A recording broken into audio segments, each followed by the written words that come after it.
বিসমিল্লাহির রহমানির রহিম।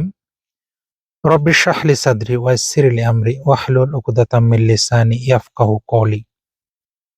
পবিত্র জুম্মার দিনে রাসূল সাল্লাল্লাহু আলাইহি ওয়াসাল্লামের কয়েকটি হাদিস।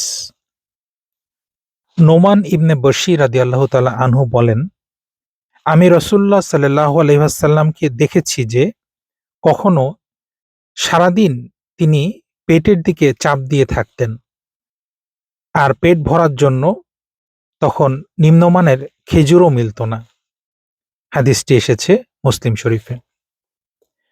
আয়েশা রাদিয়াল্লাহু তাআলা আনহু বলেন, রাসূল সাল্লাল্লাহু আলাইহি ওয়াসাল্লাম যখন ইন্তেকাল করেন তখন আমার ঘরে কোনো প্রাণীর খাওয়ার মতো কোনো বস্তু ছিল না, তবে আমার দেরাজে কিছু জব মজুদ ছিল। আমি অনেক দিন পর্যন্ত তা থেকে খেতে থাকলাম। পরে আমি যখন ওজন করলাম তখন তা শেষ হয়ে গেল। হাদিসটি এসেছে বুখারী এবং মুসলিমে। আমর ইবনে হারিস রাদিয়াল্লাহু তাআলা আনহু বলেন, রাসূল সাল্লাল্লাহু আলাইহি ওয়াসাল্লাম ইন্তেকালের সময় কোনো দিনার, দিরহাম, দাস-দাসী বা অন্য কিছু রেখে যাননি। শুধু তার সাদা খচ্চর এবং তার হাতিয়ারটুকু ছেড়ে গিয়েছেন। আর একটি জমি ছিল যা তিনি মুসাফিরের জন্য সদকা করে দিয়েছিলেন। হাদিসটি এসেছে বুখারী শরীফে।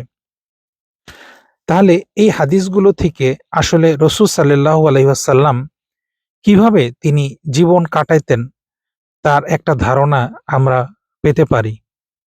কারণ আজকের দিনে আমরা যখন দেখি যে মুসলিম শাসকরা এবং বিভিন্ন দেশে মুসলমানরা অনেক ধনী, তাদের এখন অনেক প্রাচুর্য এবং তারা প্রাচুর্যের ভিতরে ডুবে আছে এবং তাদের জীবন ধারণ, তাদের জীবন কিভাবে তারা চালাচ্ছে এটা আমরা দেখতেছি। অপরপক্ষে রাসূল সাল্লাল্লাহু আলাইহি ওয়াসাল্লাম তার জীবন কিরকম ছিল? এমন না যে রাসূল সাল্লাল্লাহু আলাইহি ওয়াসাল্লাম দরিদ্র ছিলেন, কারণ রাসূল সাল্লাল্লাহু আলাইহি ওয়াসাল্লাম তার একটা বংশগত পরিচয় ছিল।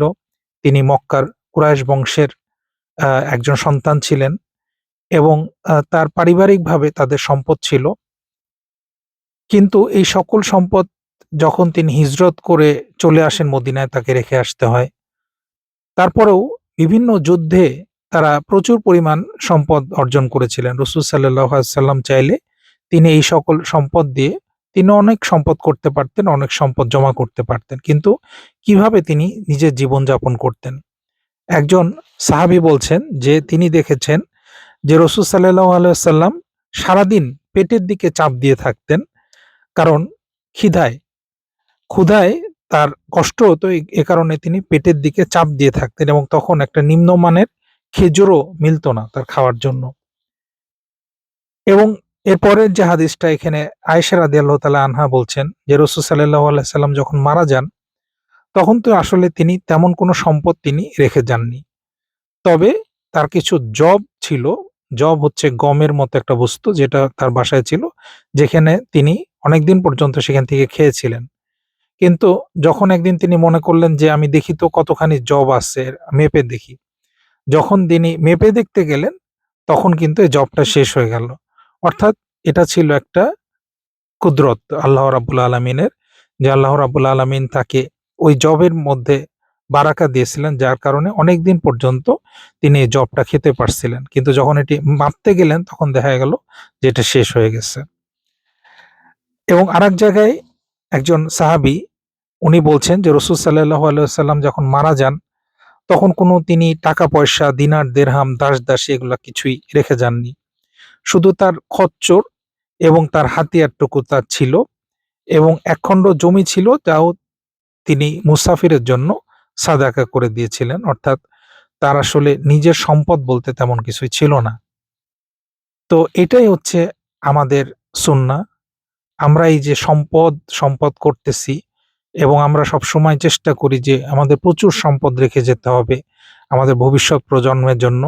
কিন্তু এটা কিন্তু রাসূল সাল্লাল্লাহু আলাইহি ওয়াসাল্লামের শিক্ষা নয়। বরং এটা আমরা সম্পদ যতখানি সম্ভব আল্লাহর রাস্তায় যতটা আমরা ব্যয় করব, আমরা পরকালে ইনশাআল্লাহ তার প্রতিদান পাবো। আল্লাহ রাব্বুল আলামিন আমাদের সকলকে বুঝার তৌফিক দান করুন এবং এই হাদিসগুলির উপরে আমল করার তৌফিক দান করুন। আসসালামু আলাইকুম ওয়া রাহমাতুল্লাহি ওয়া বারাকাতুহু।